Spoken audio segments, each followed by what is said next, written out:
اللہم صلی علی سیدنا محمد وعلی آل سیدنا محمد۔ اللہ نے کہا، آقا جی نے بتایا تھا، اور فرضوں کے بعد پھر نفل کے اضافے کریں۔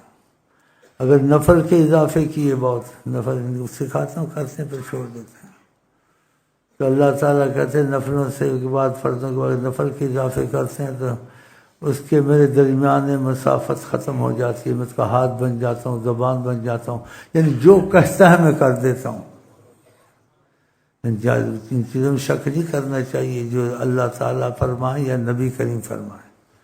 تو خدا کرے ہم فرض بھی جماعت سے پڑھیں اور کوشش کریں فرضوں کے بعد نفلوں پر بھی زور دیں۔ ہاں، کثرت النوافل۔ ایک صحابی نے آقا جی کو کہا، میں چاہتا ہوں آپ سے میری دوری نہ ہو، اس سے رفاقت رہے۔ کہا انی علی کثرت السجود، میری مدد کر، نفل بہت پڑھا کر تو کام ہو جائے گا۔ تو آپ بھی ان چیزوں میں رغبت رکھیں، 24 گھنٹے میں ان کو 100 نفل سکھائیں، تھوڑے تھوڑے کر کے پڑھے، آدمی ہو جاتا ہے۔ 100 نہیں تو 10 سے شروع کریں، پھر بڑھاتے رہیں۔ شام کے بعد 2-4 پڑھ لیے، عشاء کے بعد 2-4 پڑھ لیے، سونے سے پہلے پڑھ لیے، اشراق میں پڑھ لیے، ہو جاتے ہیں۔